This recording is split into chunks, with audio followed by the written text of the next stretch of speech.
ॐ हिरण्यगर्भः समवर्तताग्रे भूतस्य जातः प्रतिरेक आसीत् सदाधारपृथिवीं यामुते माङ्गस्मै देवाय हविषा विधेम यः प्राणतो निमिषतो महित्वैकयिद्राजा जगतो बभूव य ईशे अस्य द्विपदश्चतुष्पदः कस्मै देवाय हविषा विधेम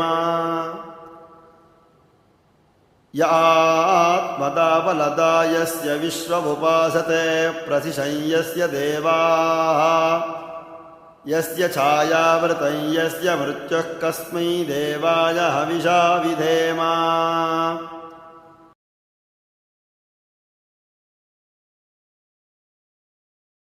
प्रथम खंड कृत्य समुद्देश्य संसार के सृजन, उसके पालन अथवा उसके संहार काल में सत्व स्वरूप वाले के लिए बारंबार नमस्कार है। रजोगुण, तमोगुण और सत्व गुण के 3 स्वरूप वाले भगवान स्वयंभू के लिए नमस्कार है। जन्म न धारण करने वाले, विश्व के स्वरूप वाले, गुणों से रहित और गुणों के रूप वाले, लोकों के धारण करने वाले उन भगवान हरि ने जय प्राप्त किया है।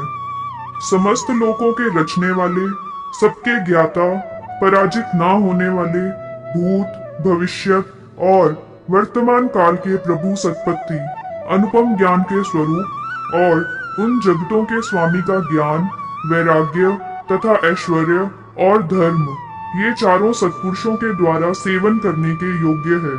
नित्य ही भले और बुरे स्वरूप वाले मनुष्य के इन भावों की क्रिया के भाव के लिए ईश्वर ने फिर रचना की थी।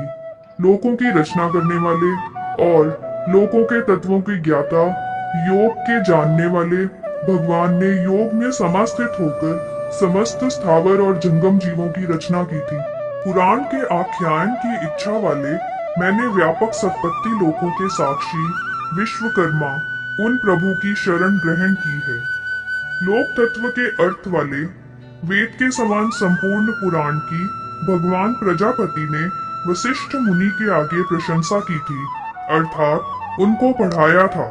भगवान वशिष्ठ ऋषि ने परम पुण्यमय अमृत के सदृश इस तत्व ज्ञान को शक्ति के पुत्र अपने पौत्र पराशर को पढ़ाना था।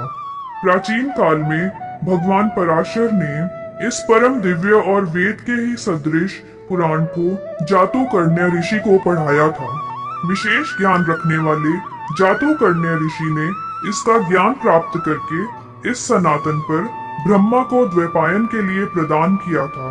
परम संयमी द्वैपायन ऋषि ने अत्यधिक प्रसन्न होकर अत्यंत अद्भुत इस पुराण को लोक तत्व के विधान के लिए अपने 5 शिष्यों को दिया था, अर्थात पढ़ाया था। विपुल अर्थों से समन्वित श्रुति के समान इसके लोकों में विख्यापन के लिए पढ़ाया था, जिनमें जैमिनी, सुमंतु और वैशंपायन थे। चौथे पैलव और 5वें लोमहर्षण थे। सूत परम विनम्र, धार्मिक और पवित्र थे, अतः उनको यह अद्भुत वृत्तांत वाला पुराण पढ़ाया था। परम विनयी लोमहर्षण मुनि ने इस परम श्रेष्ठ पुराण का अध्ययन करके जब समाप्त किया था तो ऋषि आपने उनसे पूछा था, जो कि भली प्रकार से धर्म के समाचरण करने वाले और परम प्रज्ञावान थे। अनेक मुनियों के साथ संयुक्त होकर समस्त मुनियों को सिर झुकाकर प्रणाम किया था और परम भक्ति भाव से युक्त होकर प्रदक्षिणा की थी। संपूर्ण विद्या को प्राप्त करके ये परम संतुष्ट हुए और फिर वे कुरुक्षेत्र में पहुंच गए थे, जहां पर एक विशाल यज्ञ हो रहा था और पवित्र बहुत से यजमान तथा ऋषिगण विद्यमान थे। सब याज्ञिकों ने परम नम्रता से रोमहर्षण ऋषि से भेंट की थी। शास्त्रों के अनुसार विधि पूर्वक प्रज्ञा से अतिगमन किया था।